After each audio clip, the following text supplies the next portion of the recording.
Here at Pocono Raceway, Motorsports today, Eddie Kalegi, Adam Tropper here with you on a Friday. Xfinity Series tomorrow. With us now, he drives for Big Machine Racing full-time. Parker Kligerman, thanks for joining us. Yeah, thanks for having me, guys. Appreciate you being here. So first question, Pocono Raceway, I mean, one of the more unique tracks on the circuit. What do you enjoy most about this place? It's high speed. You know, it's incredibly fast. That straightaway on the front stretch is insanely fast, and it's just one of those times a race car, you're like, I am going very fast. So I think we approached 190 some odd mile an hour down there. So that's fast. And then, it's a unique place, as you mentioned, with three corners that are vastly different from each other. So you have to sort of adapt and sort of change your style in each of those corners, have the car work in each of those corners. So it's just a really difficult place, but it's fun.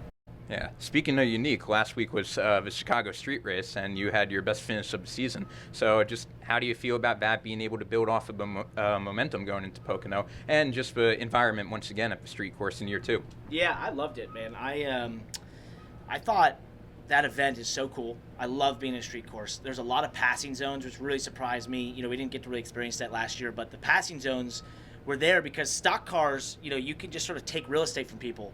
And you'll get to a corner like turn 7 where only one car can fit. So it's really, if you can get a little speed advantage and just get beside the person, they have to give you the spot because you can't go through there too wide. So I actually enjoyed that a lot. I thought it was a lot of fun. And I hope we go back. I hope we keep street course racing because stock cars on street courses was really badass. Absolutely. And like I said, I'm very biased when it comes to the Chicago street course. Yeah. You remember from last year. But. Yeah. Yeah, and I can imagine now, if Chicago isn't the place where it continues, what are some other cities or maybe in the future that you might like to see some street course racing at? Because clearly Chicago got excited by this place. The fans were there. What are some places you might want to see some racing at? First of all, what is that ding? Submarine. Oh, okay. Got it, cool. I'm just curious what that is. I've never heard it before until right now. Other places we'd like to see a street course. Manhattan. I have this crazy idea that down in Fidei you could do it because it's basically a ghost town on the weekends, and that event is basically they close the road Friday night and it's opened again by Monday morning. So I feel like Fidei would be absolutely insane. Which is the financial district of Manhattan. I think if you're going to do New York, you got to be proper Manhattan, which is going to, it's a huge tall order. But if you can make it happen in Chicago, I don't see any reason you couldn't make it happen in New York. That would be insane. I'd love that. Other than that, I don't know another city that sticks out to me in that sense that doesn't already have a street course or something like it. I think NASCAR is America's motorsport. New York is the financial center of the world. Those two need to be together. Let's make it happen in Manhattan. Hey, as a New Yorker myself, I would absolutely love that. That would be dream numero uno right there. But just in terms of how this season's going, very up and down at certain points, but we're heading into that playoff push now. 6 races left in regular season. You have a decent amount of points above the cut line, but just how are you feeling where you are right now, and just being able to, one, race for wins any given week, and two, just where you think you stack up against the other guys on the cut line? Yeah, I think we're in a really good spot points-wise. My goal was to be points-wise 7th by the Olympic break, so we've got this one and Indy next. I think these are 2 opportunities for us to win. So I really think any weekend we show up, we have an opportunity to win, but especially these 2, especially Indy with the package they're bringing there. That one would mean a lot to me personally. This one would mean a lot because it's my home race. So we've got a bit of momentum. We've had, really great speed, great finishes in the last couple of months. We're way ahead of where we were last year on almost every single metric.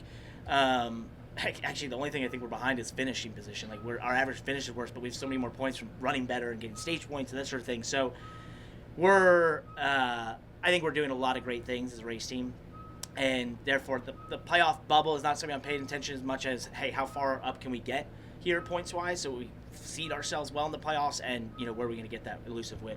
Yeah, and Parker, as for strategy, we know Pocono is a track that's hard on tires, and we see people try different things. So being in your position, 61 points up on the cut line, do you think this is a week where stage points might matter a little bit more and we might see people try different things? Well, this place is unique in that it offers different strategies because, like a road course, you can pit without going a lap down if you're within a certain delta to the leader. So that's about 10 seconds. So, if you're running 8th, you might flip a stage because you're 8 seconds behind the leader. You're going to pit, flip the stage, forgo the stage points, but you're going to restart way up front. So that's kind of the strategy here. I think for us, stage points are definitely important, but we always weigh where our decision making is. If we can win the race, go for the win. If we can't, go for the stage points. Or if we don't think we can, or if we think, hey, our chance of winning this race is not as high as let's just get a bunch of points. So That's what Patrick Donahue and Cody McKenzie do on the box, and we kind of make those determinations at the times that we realize, hey, this is where we stack up, and we got to be realistic. Sometimes it's a hard discussion to say, hey, we're 10th, and that's what we're going to run, so let's go get as many stage points as we can. Other times it's like, hey, we're running 10th, but we've got a top 3 car, we could win this thing. Let's go for the win. So that's really the evaluation we'll make tomorrow when we're in the race. Should be a fun weekend here at the Tricky Triangle. Parker, last question for you. Yeah. You know, Chicago was a big race for the cars on track, but also we saw the debut in the public of the electric vehicle. So, of course, that's something that NASCAR is exploring. We don't exactly know what the future of that car is. What are your thoughts on it? Thought it looked really cool. I saw some people, knocking the look, but up close and personal, I thought it was awesome. They had some cool LED lighting around it. I love the idea of 1,300 horsepower. I think it's what it's capable of. Like, hell yeah, sign me up. I think electric racing has a place in time. I believe it will be something that, as motorsports as a whole, and as we've seen with Formula E, is going to be a thing. And I think the real cool thing is what Formula E has done, and what I believe NASCAR would go down this path if they did do this, which is the idea of, like, what can you change because it's electric, right? What can you do different? What can you do to improve the show and make it different than it is a combustion engine? I do believe the combustion engine, though, should live on as long as we possibly can, especially with, the clean fuels that are being made and the e-fuels out there that are zero emission. So I think that's kind of like, to me, the internal combustion engine is like horse racing. That horse hasn't been a viable form of transportation in 125 years, but we still race horses. We're going to still race the internal combustion engine. I think relevancy to the road is important, but that's what we're seeing from the consumer side, is that, consumers are choosing hybrid, they're choosing EV, they're choosing gasoline powered, and it's an assortment. It's not all or one, right? So, or all nothing. So I think that's a really cool place for racing to be, because we're the test bed for that. And, NASCAR has proven they can make one. We also race internal combustion engines. Possibly there's a hybrid in there somewhere as well. So I think the options are available, which is a great place to be. Well, that's the future, but the present, racing this weekend at Pocono Raceway. This guy, Parker Kligerman, trying to make the NASCAR Xfinity Series playoffs. Parker, thanks for the time. Best of luck this weekend. Thanks, guys. Great to see you. Have fun.